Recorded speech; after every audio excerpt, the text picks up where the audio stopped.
Hello +2 commerce students. Today we do question number 9 of your practical question chapter 3rd, reconstitutions of partnership, change in profit sharing ratio among the existing partners. ठीक है, इसमें हमने देखिए question number 7, 8 तक हमने कर लिया था. अब हम आज करेंगे question number 9, change in profit sharing ratio undistributed profits. तो देखिए क्वेश्चन नंबर 9 क्या है. A, B and C are partners in a firm sharing profit in the ratio 3:3:2. They decided to share profits equally on 1st April 2015. On that date, the profit and loss account showed a credit balance of ₹48,000. Instead of closing the profit and loss account, it was decided to record an adjustment entry reflecting the change in profit sharing ratio. You are required to pass the necessary journal entry. ठीक है, इसको पहले हम solve करके फिर इसकी जो है जर्नल एंट्रीज जो हैं वो पास करेंगे. ठीक है, वो लिखेंगे. तो हम देखिए इसमें कौन कौन से पार्टनर्स दिए गए हैं. A, B and C 3 partners हैं. तो ये फर्म में प्रॉफिट जो है वो शेयर कर रहे हैं 3:3:2 में. ठीक है, तो अब देखिए हम क्वेश्चन नंबर 9 करेंगे. तो सबसे पहले हम इसमें लिखेंगे इनकी all ratio of partners A, B and C. तो A, B एंड C की रेशो क्या है 3:3:2. फिर क्वेश्चन में है they decided to share profit equally. अब उन्होंने डिसाइड किया कि वो जो है प्रॉफिट इक्वली शेयर करेंगे. तो new ratio of A, B and C क्या बनी 1:1:1. 3 पार्टनर्स हैं तो 1:1:1 बनेगी. ठीक है, अब हम इसमें निकालेंगे पहले सैक्रिफाइसिंग रेशियो. ठीक है, सबसे पहले हम सैक्रिफाइसिंग रेशियो निकालेंगे. तो वो कैसे निकलती है old share minus new share. ठीक है, ओल्ड में से हम न्यू जो है वो माइनस कर देंगे. तो पहले ए की निकालेंगे. ए की क्या बनी 3/6, 7, 8 है ना. 3/8 माइनस 1/3. तो ये इनकी रेशियो बनी है. तो ये आएगा एलसीएम लेके 24. तो ये 24 गया 3, यह 9 माइनस 8 पे. तो 9 माइनस 8 1/24. ए की जो रेशियो जो वो बनी है सेक्रीफाइसिंग रेशियो वो बनी है 1/4. तो ये क्या है इसने सेक्रीफाइस किया. ठीक है, अब हम निकालेंगे बी की. तो बी ने क्या किया है देखते हैं. इसकी होगी 3/8 माइनस 1/3. 3/8 माइनस 1/3 तो सेम आएगा. एलसीएम लेके 24. उसके बाद जो है कितना आएगा 9 माइनस 8 तो कितनी बनी 1/24. तो ये भी क्या है सेक्रीफाइस. ठीक है, बी ने भी सेक्रीफाइस किया है. अब हम निकालेंगे सी की रेशियो. तो सी की रेशियो देखिए क्या बनेगी 2/8 माइनस 1/3. एलसीएम लेंगे 24 6 माइनस 8. तो ये आया -2. माइनस में आया ना 24. तो माइनस में जो आएगा मीन्स हम उसने पार्टनर ने गेन किया है. ठीक है, ये देखिए सी की बनी 6 माइनस 8 माइनस 2/24 आ गया. तो ये क्या है पार्टनर गेनिंग पार्टनर है. सी जो है वो गेनिंग पार्टनर है और ए एंड बी क्या है सेक्रीफाइसिंग पार्टनर्स हैं. ठीक है, अब हमने ये निकाल लिया है. अब इनका देखिए profit and loss credited with balance. जो इसका प्रॉफिट एंड लॉस आएगा तो देखिए इसका क्या है ये profit and loss credited with balance जो है हमारा इसमें दे रखा 48,000 दे रखा है. ठीक है, अब पार्टनर्स एडजस्टमेंट कितना है 2/24 जो शेयर है इसका.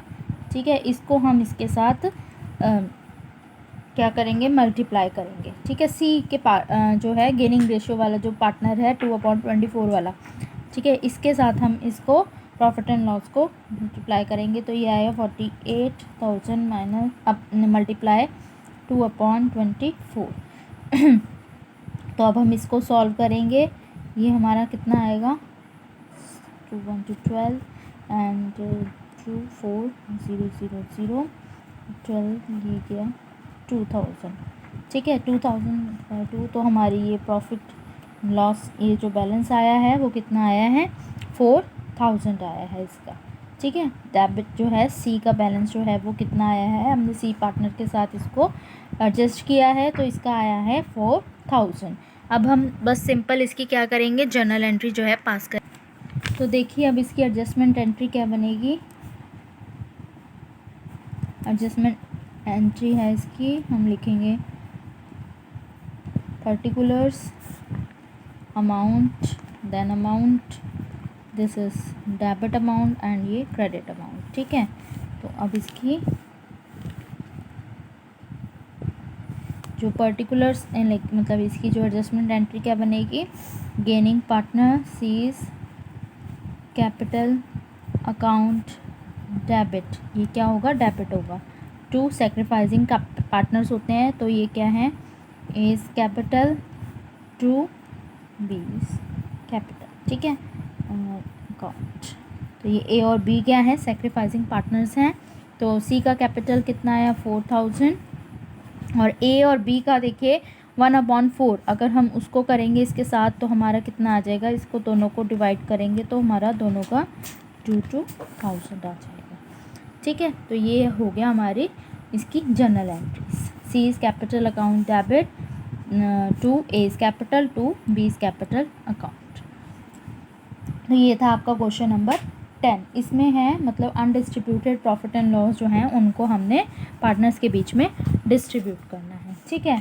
अब इसका जो है क्वेश्चन नंबर 11 वो सेम है, वो आपने सॉल्व करना है इसका। ठीक है, निकालना है अपने आप। अब हम करेंगे क्वेश्चन नंबर 12। तो देखिए क्वेश्चन नंबर 12 को शुरू करने से पहले हम कुछ इसकी थ्योरी पढ़ेंगे। तो इसमें है accounting treatment for revolution of assets and liabilities. जो नेक्स्ट आपका 12th क्वेश्चन है वो इससे रिलेटेड है। तो पहले इसकी थ्योरी देख लीजिए। Assets and liability of a firm must also be revaluated at the time of change in profit sharing ratio of existing partners. The reason is that the realizable of actual value of assets and liabilities may be different from those shown in the balance sheet. जो उसकी value होती है वो अलग होती है. It is possible that with the passage of time some of the assets might have appreciated in value while the value of certain other assets might have decreased and no record has been made of such change in the books of account. अब देखिए time जैसे मतलब काफ़ी time जैसे हो जाता है तो एसेट्स की जो वैल्यू होती है वो क्या हो जाती है, चेंज हो जाती है। ठीक है ना, डिक्रीज़ भी हो जाती है और कुछ उससे क्या है बुक्स ऑफ अकाउंट्स में क्या है वो चेंजेस जो हैं वो रिकॉर्ड भी नहीं किए जाते। In the same manner the liability of the firm may have to be reassessed. Hence, revaluation of assets and liabilities become necessary because the change in the value of assets and liabilities belong to the period prior to change in profit sharing ratio, which must be shared by the partners in their old profit sharing ratio. ठीक है, तो partners के बीच में क्या है जो profit sharing ratio है वो बांटी जाती है उनके ओल्ड प्रॉफिट शेयरिंग रेशियो के अनुसार। The partners A partner who gain on account of such change should compensate the partner who lose on account of such a change. जो पार्टनर गेन कर रहा है वो क्या करेगा, कंपनसेट करेगा उस पार्टनर को जो कि नुकसान झेल रहा है। ठीक है ना, मतलब उस चेंज के कारण वो जो नुकसान झेल रहा है। अब revaluation of assets and liabilities में भी रिकॉर्डेड इन 2 डिफरेंट वेज, 2 तरीके से इसको क्या किया जाता है, रिकॉर्ड किया जाता है। When revised value are to be recorded in the books, जब रिवाइज्ड वैल्यू मतलब जो बुक्स एसेट्स एंड लायबिलिटीज़ की जो रिवाइज्ड वैल्यू दोबारा से मतलब वो करी जाती है, रिवाइज़ करी जाती है, उन चेंज मतलब उस के अनुसार जो है तो बुक्स में रिकॉर्ड किया जाता है। When revised value are not to be recorded in the books, और जब रिवाइज्ड वैल्यू बुक्स में रिकॉर्ड नहीं करी जाती है, ठीक है ना, तो उस वजह से रिवैल्यूएशन करना पड़ता है एसेट्स एंड लायबिलिटीज़ का। ठीक है, 2 तरीके से इसको रिकॉर्ड किया जाता है। अब देखिए फर्स्ट है इसमें when revised value are to be recorded in the books, जब रिवाइज्ड वैल्यू है बुक्स में रिकॉर्ड कर दी जाती है। तो इसमें देखिए कुछ जर्नल एंट्रीज़ जो हैं वो पास की जाती हैं। तो सच प्रॉफिट और loss is transfer to capital account of all the partner in the all profit sharing ratio, following entries are passed. अब देखिए for decrease in the value of assets, जब एसेट्स की वैल्यू क्या हो जाती है, decrease हो जाती है, कम हो जाती है, तो उस सिचुएशन में क्या एंट्री पास होगी, revaluation account debit to assets account. ठीक है, ये तब एंट्रीज़ ये वाली तब मतलब हम करेंगे जब क्या है रिवाइज्ड वैल्यू जो बुक्स में रिकॉर्ड करी जाती है, ठीक है ना। तो फर्स्ट इसकी एंट्री है decrease in value of assets revaluation account debit to assets account, और सेकंड है for increase in the value of assets, जब इंक्रीज़ हो जाती है तो रिवैल्यूएशन के टाइम जो एसेट्स की वैल्यू इंक्रीज़ हो जाती है तो क्या होएगा इसका asset account debit to revaluation account, ठीक है। थर्ड है for decrease in the value of liabilities, जब लाइबिलिटीज़ डिक्रीज़ हो जाती हैं तो लाइबिलिटीज़ क्या हो जाती हैं डेबिट हो जाती हैं टू रिवैल्यूएशन अकाउंट, ठीक है। एसेट्स देखिए क्या हो जाते हैं जब उनकी वैल्यू डिक्रीज़ होती है क्रेडिट हो जाते हैं, जब लाइबिलिटीज़ डिक्रीज़ होती हैं तो क्या हो जाती हैं वो डेबिट हो जाती हैं। For increase in the value of liabilities, और जब इंक्रीज़ होती हैं तो revaluation account debit to liabilities account, when revaluation account shown profits shows profit, जब रिवैल्यूएशन अकाउंट प्रॉफिट शो करता है तो revaluation account debit to partners capital account. And old ratio, जो ओल्ड रेशियो में है पार्टनर्स कैपिटल अकाउंट को credit कर दिया जाता है, ठीक है। और when revaluation account show loss, जब लॉस होता है तो पार्टनर कैपिटल अकाउंट जो है वो डेबिट कर दिया जाता है टू रिवैल्यूएशन अकाउंट, और जो उनकी प्रॉफिट शेयरिंग रेशियो होती है वो ओल्ड रेशियो ही रहती है, ठीक है। अब इसके बाद हम क्या बनाते हैं, एक रिवैल्यूएशन अकाउंट बनाते हैं, ये उसका परफॉर्मा दिया गया है। तो रिवैल्यूएशन अकाउंट देखिए कैसे बनता है, this side is debit and here क्या है ये क्रेडिट, ठीक है। यहाँ पे डेबिट होगा और ये क्रेडिट होगा। तो अब देखिए पर्टिकुलर्स हम कैसे लिखेंगे, to decrease in value of asset, जब रिवैल्यूएशन अकाउंट बनाएंगे पहले ऊपर, तो decrease in value of asset जब क्या है वैल्यू एसेट की डिक्रीज़ हो जाती है, लाइबिलिटीज़ की वैल्यू इंक्रीज़ हो जाती है, ठीक है। और अनरिकॉर्डेड लाइबिलिटीज़ जो रिकॉर्ड नहीं करी जाती हैं वो आती हैं यहाँ पे, और जो क्या है टू प्रॉफिट आएगा debit side.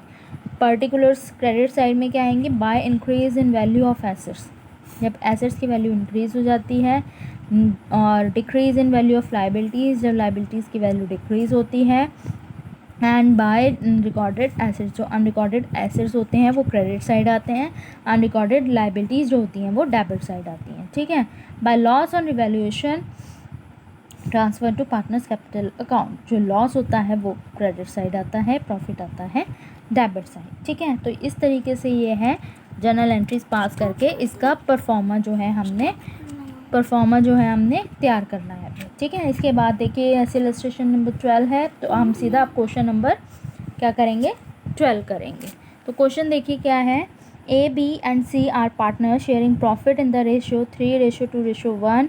Now it is agreed that they will share in future profits equally, ठीक है। जो ओल्ड रेशियो है इनकी 3:2:1 बनेगी, जो न्यू बनेगी वो इक्वली होगी। On the day of change their balance sheet as follows, जब चेंज होता है वैल्यूएशन होती है तो उनकी बैलेंस शीट इस तरीके से है। लाइबिलिटीज़ में है creditors, bill payable, capital account जो है तीनों का दे रखा है। एसेट्स में है cash, debtor, stock, furniture, machinery, ठीक है। इनका बैलेंस जो है बैलेंस शीट का दे रहा। अब इसमें कुछ जो है एडजस्टमेंट्स करी गई हैं, तो क्या है वो, फर्स्ट है ₹3,000 were to be provided for doubtful debts को 3,000 जो है वो दिए गए हैं। फर्नीचर जो है वैल्यूड करी गई है 2,500। Machinery was valued at 9,000. Stock was valued at 16,500. Investment worth ₹4,000 not mentioned in the balance sheet were to be taken into account, and discount on creditors was to be provided at 5%. तो ये कुछ जो है adjustments दी गई हैं। अब हमें क्या करना है, give necessary journal entries in the books of the firm regarding the revaluation of assets and liabilities and prepare the revaluation account and the revised balance sheet, ठीक है। हमने कुछ पहले इसमें एंट्रीज पास करनी है, उसके बाद उसको रिवाइज्ड जो है रिवैल्यूएशन अकाउंट जो है वो प्रिपेयर करना है। अब देखिए हम इसमें फर्स्ट एंट्री जो पास करेंगे, फर्स्ट है डिक्रीज इन एसेट्स वाली। तो हम जाने देखिए कौन कौन से एसेट्स डिक्रीज़ हुए हैं। 3,000 डाउटफुल डेट्स जो हैं, डेटर्स डिक्रीज़ हुए हैं, 15,000 थे 3,000 हो गए। फर्नीचर जो है 2,500 हो गया, पहले था 4,000, और उसके बाद मशीनरी भी 10,000 थी तो 9,000 हो गई। तो ये क्या है, एसेट्स हमारे डिक्रीज़ हुए हैं। तो फर्स्ट हम इसकी एंट्री जो पास करेंगे वो है हमारी revaluation account debit to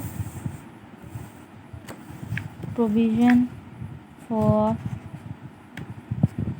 doubtful debts, ठीक है, ये हो गया। डाउटफुल डेट्स जो हैं कितने के हो गए, 3000 के हो गए।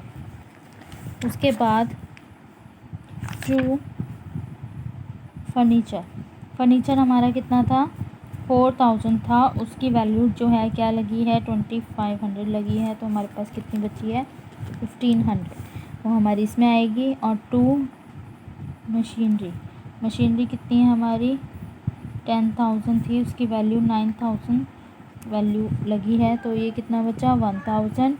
तो टोटल कितना हुआ, 5500। ठीक है, तो ये हमारे क्या है, डिक्रीज, जब हमारे क्या होंगे, एसेट्स डिक्रीज होंगे। Being reserve in value of recorded debts, furniture and machinery is in revaluation account। ठीक है, तो ये हमारी क्या है, जब हमारे एसेट्स डिक्रीज हुए उसके लिए ये हमारी एंट्रीज पास की गई। अब हम देखेंगे सेकंड हमारी जो है क्या है, इसमें investment worth ₹4000 not mention in balance sheet but taken into account. Investment करी गई है पर वो बैलेंस शीट में नहीं लिखी गई है। तो यहाँ क्या आएगा, ये है इंक्रीज इन एसेट्स। ठीक है, इन्वेस्टमेंट अकाउंट डेबिट, तो कितनी है इन्वेस्टमेंट, ₹4000। फिर उसके बाद है स्टॉक भी देखिए हमारा क्या हुआ है, इंक्रीज़ हुआ है स्टॉक अकाउंट। तो ये था 14,000। ठीक है, 14,000 था, पर हमारा वैल्यू कितना लगे, 16,500 में से हम 14,000 जो है वो लेस कर देंगे। तो हमारा कितना बचा, 2,500 बचा। ठीक है, ये रह जाएगा टू रिवैल्यूएशन अकाउंट में हमारा कितना जाएगा, 6,500। तो यहाँ आएगी being increased in value of assets। ठीक है, recorded in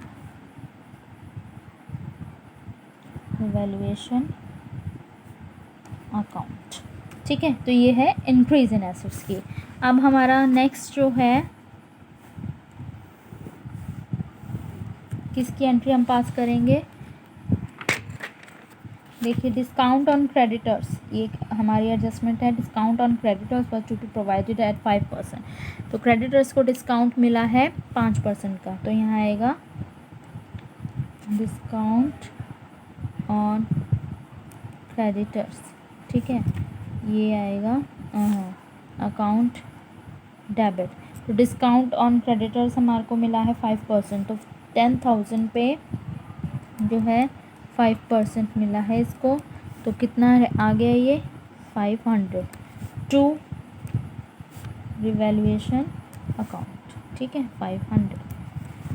इसके बाद जो अभी इसमें हम लिखेंगे बीइंग, ये किस उससे हुआ है, decrease in value of liability. ये क्या हुई है, हमारी लाइबिलिटी की वैल्यू जो है, क्रेडिटर्स 10,000 थे, उस पर 5% उसको डिस्काउंट दे दिया गया, तो डिक्रीज हो गई ना वैल्यू। तो being decrease in value of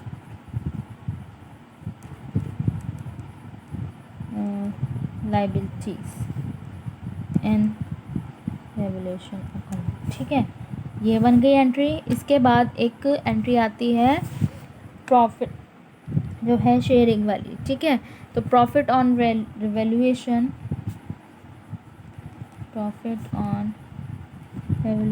account debit to A's capital, to B's capital and to C's capital. ठीक है, तीनों को क्या किया गया, प्रॉफिट जो है वो शेयर किया गया। ठीक है, प्रॉफिट ऑन रेवोल्यूशन। तो इसमें क्या आएगा ये, अब देखिए ये वाली एंट्री पास करने से पहले हमें क्या है, एक हमें रिवैल्यूएशन अकाउंट जो है वो बनाना पड़ेगा। ठीक है, रिवैल्यूएशन अकाउंट हमारा बनेगा, यहाँ आएंगे पर्टिकुलर्स अमाउंट पर्टिकुलर्स अमाउंट, ठीक है।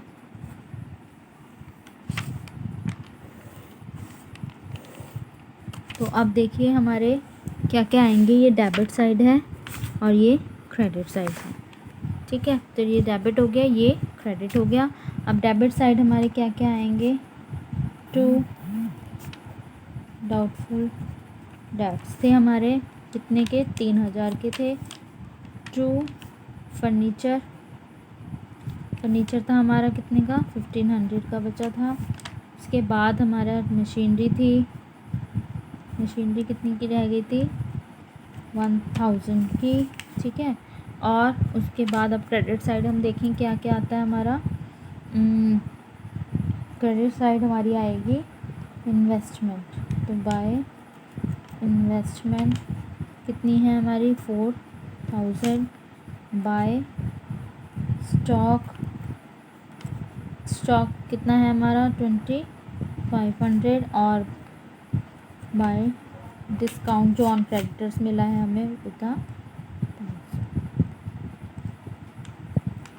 ठीक है। बाय डिस्काउंट ऑन क्रेडिटर्स जो है वो 500 है। अब इसके बाद हम देखिए इतनी हमने क्या की है, एंट्रीज पास गई हैं, इसका हमने रिवैल्यूएशन अकाउंट बना लिया है। अब हम क्या करेंगे, इनका जो है बस हमारे पास इतनी ही एंट्रीज थी, तो इनका टोटल कर देंगे। तो देखिए किसका टोटल ज़्यादा आ रहा है, 4 6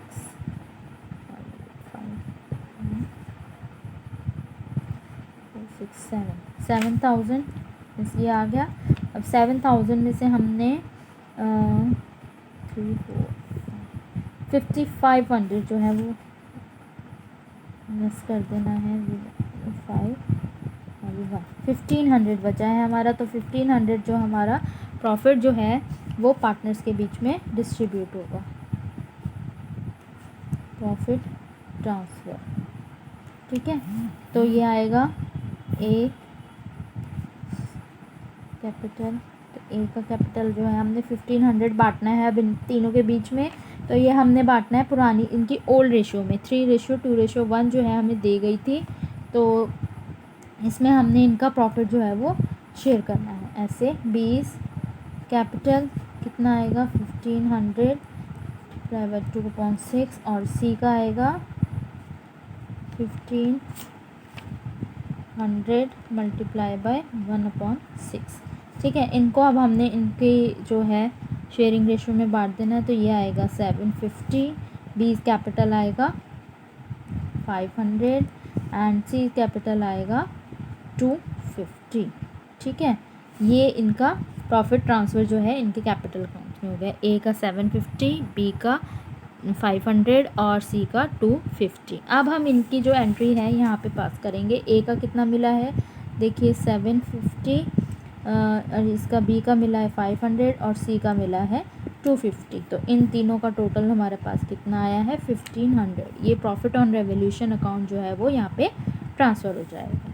तो इस तरीके से ये इसका क्वेश्चन है। आपने बैलेंस शीट दी गई है, इनके एडजस्टमेंट देख के इनको एसेट्स जो डिक्रीज़ हो रहे हैं इंक्रीज़ हो रहे हैं उनके अनुसार जो है वो जर्नल एंट्रीज पास करनी है। इसके बाद आपने रिवैल्यूएशन अकाउंट बनाना है इस तरीके से, डेबिट एंड क्रेडिट साइड, और जितनी भी एंट्रीज जैसे हुई हैं तो उसको डेबिट जो आ रही है डेबिट में, क्रेडिट जो आ रही है क्रेडिट में, ठीक है ना। एंट्रीज़ लिख के उसके बाद जो है हम प्रॉफिट ट्रांसफ़र करेंगे पार्टनर्स के बीच में।